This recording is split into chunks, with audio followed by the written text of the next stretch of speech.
Nginibingelele bafethu kunamukela kuyona YouTube channel yethu le Update TV. Mangabe uqala kuba khona la ikhanga ngabusalenza ke iphutha cendezela ibutton leli libo velbari subscribe phinde press nayo ke bell kanye naleyo like button bafethu ngibonga support enginika yona. Niqhubeke njalo nje ningese ke bafethu una like ama video and subscribe and comment niphinde video nibuke kusuka eqaleni iziyofika ekugcineni ukuze nami ngikwazi ukuqhubeka phambili ngingabi iYouTube channel emayele ndawonye bafethu isandla sindula ikhanda ukubona wonke umuntu ongisekayo ngithi ngibonga kakhulu ungachithi isikhathi ungene shiwo dabena namhlanje izwa nje ngekuphathelile. Hayi bafethu ukulandela uMaskandi kumnandi kakhulu bafethu kuvumile ngoba ngathi sonke isikhathi kuhlezi kukhona insizwa nje ezizokuphushela igame bafethu ukuze uhlale nje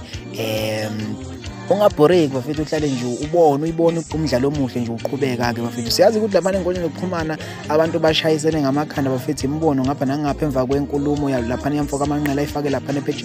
la Instagram izolo nalapha ke ku Facebook bafethu la ebegadla khona lapha nomfoka Ndukuzempe ebefundeka kanje ithi qhuza ashayisa iphindi yadubula kamnandi futhi ke 9 mm sabhubhuza isikhova emzini yamadoda ayanda amacwane esikhova namhlanje ntambama ngizonethulela insizwe yami encane izwala indodakazi kaBaba uAli kwamaphumulo ngizoyihlawula ngokusheshsha ngiyowenzela nosiko lwakube emdletsheni angifuni nje ikhulele ekhaya kunini ngazifunda ukubhimba njengomkhulu wayo uThupho bafethu lokho ke kushiya abantu abaningi ukuthi bezibuza ukuthi ke ngabe igcikama elisha ke selinengane yini lapha mhlambe kwaMgube ke bafethu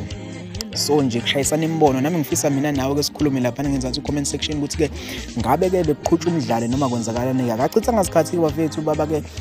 uMgube lapha nobese ziphendulela naye kulolu daba ngenkulumo yakhe ayifake lapha ku Instagram efundeka kanje ithi awunqese bandla Ntuntule ngengezwe kancane kuthiwa uphilile kulezi insuku cha fana ngithi bakhuluma iphutha mabethu uhlaselwe isifo sokubhanjana lomqondo kwathi sengiyabona ukuthi babethu Nsilo usukhohlwe ngisho la kumele uyohlawula khona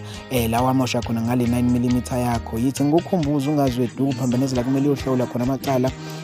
kungakini emzini wendoda thizeni uyayazi ke wena ngeke ngiyibize ngegama kodwa nesithembu leyo ndoda iyonaka ungayohlawula ngokungena esibayini sayo maqede ugiye ngomngane bafethu siyakukhumbula ukuthi ngaphambili nje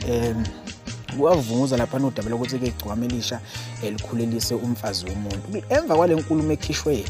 ubaba uAli Mgube ngabe mhlambe seconfirmeka lawo ma accusation yini ukuthi ke igcokama ngempela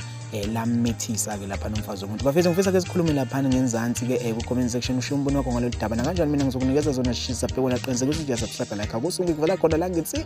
sakhambe.